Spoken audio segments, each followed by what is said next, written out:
Olá! O programa Diálogos de hoje fala sobre jornalismo literário, um jeito de fazer jornalismo de forma diferente e, para alguns, contraditória. E aqui no estúdio nós temos a participação do professor Fabiano Manese, da PUC Campinas, mestre em Divulgação Científica e Cultural pela Unicamp e repórter do Correio Popular.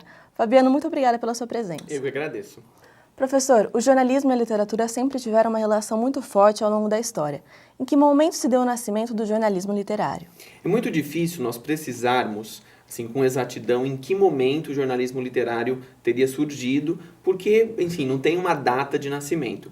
Embora nós possamos considerar o movimento do realismo social na segunda metade do século XIX na Europa como um momento, pelo menos, iniciador de uma tendência de falar sobre a realidade, mas usando para isso uma linguagem que é tipicamente literária.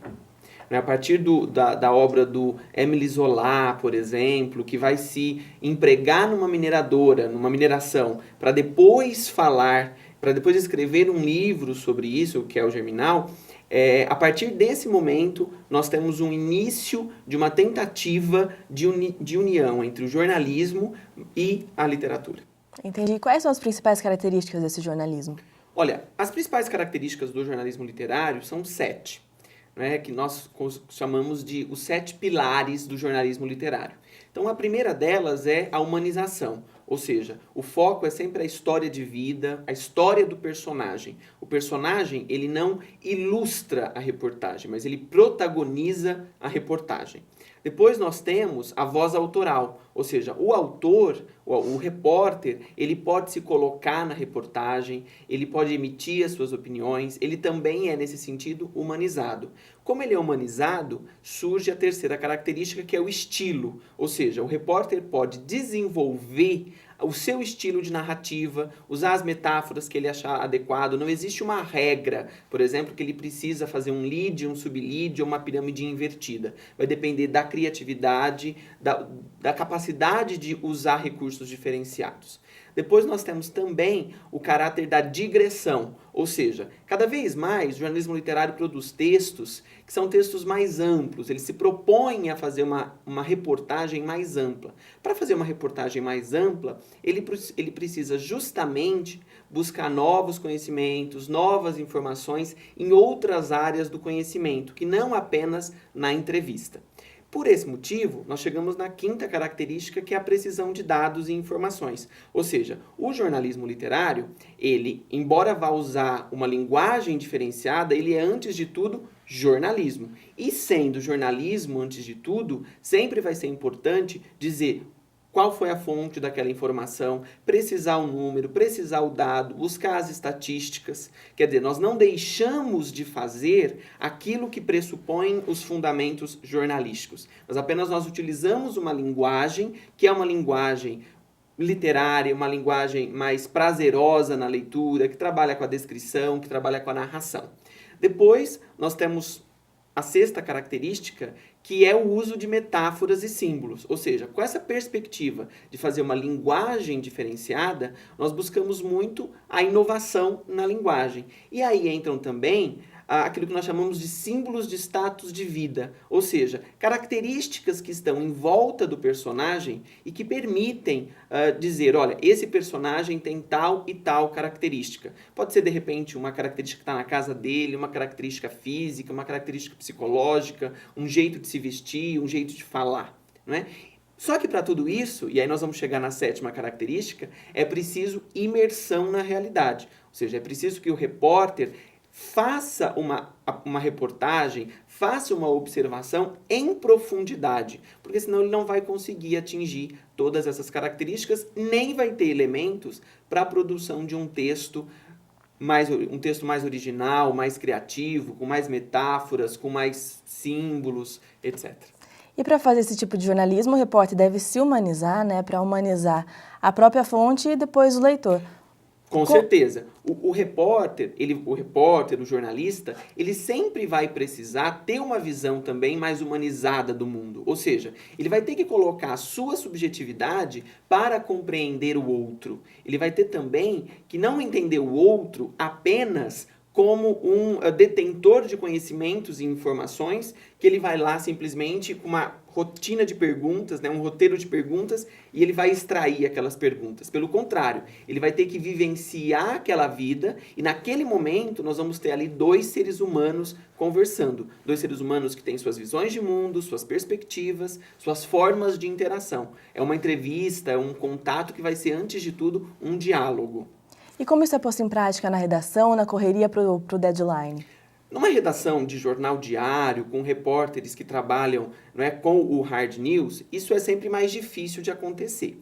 O problema não é ter espaço, não é a falta de espaço. O problema é quando você tem espaço, mas o repórter, o jornalista, tem dificuldade para colocar em prática, porque ele está acostumado muito com aquela regra, com aquela metodologia, com aquela técnica. E aí ele não consegue expandir e fazer algo diferente, quando muitas vezes é isso que se espera, numa reportagem especial de fim de semana, numa reportagem que é um perfil, e cada vez mais no jornal impresso, que cada vez se distancia do hard news, que está sendo cumprido pela internet, pela televisão, pelo rádio, essa perspectiva está sendo adotada nos jornais. Muitos editores já pedem um texto mais humanizado, um texto mais aprofundado, um texto em que as perspectivas, as impressões do repórter também possam aparecer. Vamos ver agora um trecho do livro Vidas Partidas, escrito pelo professor Fabiano e que usa o jornalismo literário como forma narrativa. No último banco da capela do hospital, onde Paula permanecia em coma, Isabel Allende começa a escrever uma longa carta que entregaria à filha, assim que ela se recuperasse, caso fosse preciso recuperar a memória perdida. Era preciso expressar a dor pela qual passara e deixar um registro sobre a história de sua família. Professor, esse é um trecho do seu livro Vidas Partidas. Como que foi trabalhar com um tema tão delicado?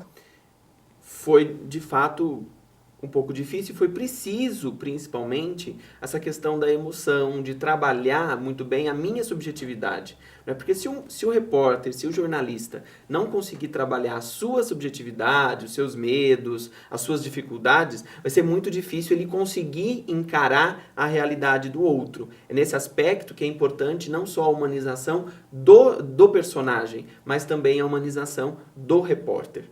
E aí a tentativa foi, para conseguir fazer esse trabalho, foi ler muito sobre o assunto anteriormente, assistir muitos filmes e fazer entrevistas muito longas. Cada entrevista teve cerca de 6, 7 horas de duração, até mais em alguns casos, às vezes dividida em 2 sessões, porque também a própria personagem solicitava que essas entrevistas não fossem feitas em um único dia, pela dor do tema, pela dificuldade em abordar essas questões. Professor, quais são as principais revistas e jornais que usam esse tipo de jornalismo? Hoje no Brasil, eu diria que nós temos 2 grandes revistas que se pautam a partir da metodologia do jornalismo literário e, inclusive, deixam isso claro já na sua carta de intenção, digamos assim, já na sua linha editorial, que é a revista Piauí e a revista Brasileiros. Além disso, nós temos uma série de sites que já produzem, que já se propõem a fazer um jornalismo mais humanizado, com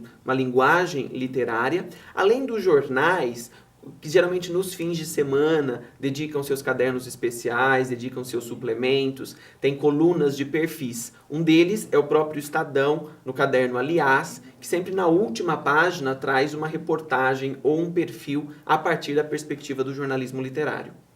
Nelsinho Rosa seria citado na histórica crônica do Xará Rodrigues, A Última de Sua Vida, publicada no dia 2 de dezembro de 1980 no jornal O Globo, onde escreveu e descreveu com maestria o futebol durante 2 décadas. Há 40 anos antes do nada, Nelsinho foi chamado. E foi tão fulminante sua presença no túnel tricolor que merecia ser carregado numa bandeja com uma maçã na boca.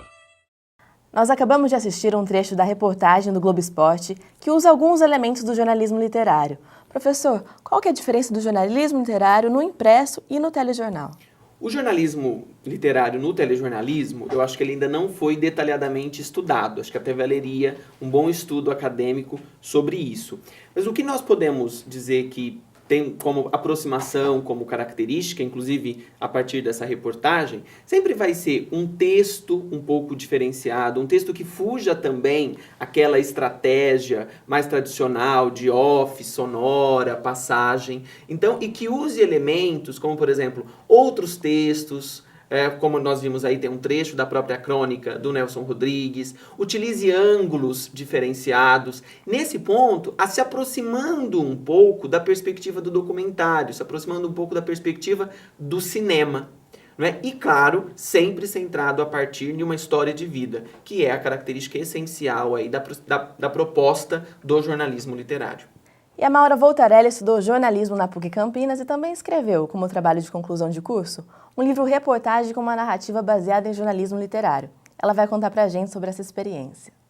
As técnicas do jornalismo literário foram a saída que a jornalista Maura Voltarelli encontrou para desenvolver o projeto experimental sobre a relação entre a arte e a loucura. Relatos reais de pessoas portadoras de problemas psíquicos ganharam uma linguagem poética no livro-reportagem Um Olhar sobre os Lírios. Uma linguagem que explorou, acima de tudo, a história deles e o que eu consegui recolher deles, porque é muito difícil uma pessoa com transtorno mental falar, ela verbalizar as coisas, né? Então, são sempre discursos com muitas imagens, então é uma coisa difícil de você trazer em texto. O jornalismo convencional não daria conta disso. Sobre a polêmica entre o jornalismo convencional e o jornalismo literário, Maura, que faz mestrado em Teoria e História Literária na Unicamp, defende as duas vertentes como formas possíveis de se contar uma história. Eu acho que o jornalismo literário ele vem como uma alternativa muito boa ao jornalismo convencional. Ele vem sempre somar, né? Nunca competir ou fazer uma espécie de, enfim, ser um inimigo, um adversário do jornalismo convencional. Ele soma. Eu acho que é de uma forma mais sensível também, uma forma que emociona talvez mais e que você guarda, ela se insere na memória. O jornalismo literário, ele atinge a memória, mais do que o jornalismo convencional, que de um dia para o outro ele tem essa dinâmica que é própria dele também, né? Professor, existem temas que são mais adequados para o jornalismo literário? Com certeza. A partir da perspectiva de que o jornalismo literário se estrutura pela história de vida, então, nós teremos sempre aqueles temas em que a história de vida, o personagem for mais importante, mais adequado. Não significa, em momento algum, que tudo deve ser escrito a partir do jornalismo literário. Você sempre deve pensar se a pauta se a pauta tem recursos, se a própria imersão do repórter e se o repórter tem condições para desenvolver esse texto diferenciado. E algumas pessoas consideram esse tipo de jornalismo contraditório. Por que ele gera tanta polêmica? Na verdade, as pessoas que consideram o jornalismo literário contraditório ou inexistente, elas partem de um conceito de literatura que é um conceito de literatura diferente do conceito com o qual nós trabalhamos. Na teoria literária, você pode encontrar um conceito de literatura, que é esse que o jornalismo trabalha, como forma e não como conteúdo. A literatura, nesse aspecto, ela é apenas a estratégia utilizada, a técnica narrativa utilizada para se contar uma história, que é uma história verídica.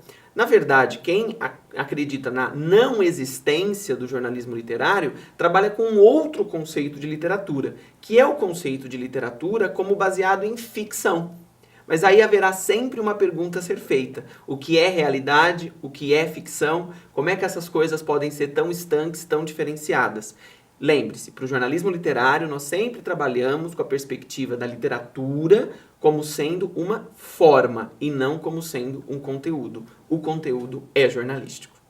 E para você que quer conhecer mais sobre o universo do jornalismo literário, fique atento às dicas da Bárbara Demarque.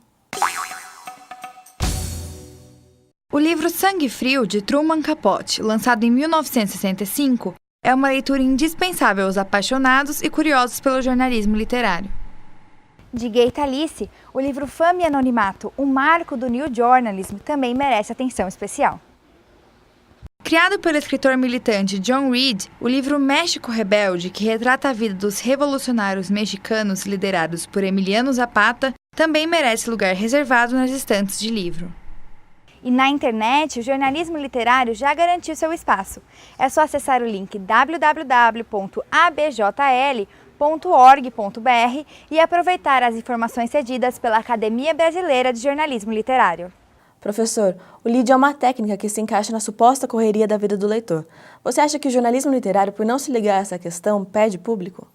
Não, porque o jornalismo literário, ele se direciona a um outro público. Ele não se direciona e ele não busca a esse público que quer a informação imediata, a informação no momento em que o próprio fato está acontecendo. O jornalismo literário, ele já pressupõe como público um leitor mais qualificado, um leitor que busca o aprofundamento, que busca a reflexão. Então é um outro leitor. Na verdade, os dois leitores, eles não brigam. Eles podem até coincidir. A mesma pessoa que lê o lead, que lê o jornal na internet, pode em algum momento pegar um livro-reportagem, pegar uma revista. Mas são momentos de leitura bastante distintos. Professor, eu queria agradecer novamente a sua presença no programa. Muito obrigada. Eu que agradeço e parabéns pela escolha do tema. E termina agora mais um programa Diálogos. Até a próxima.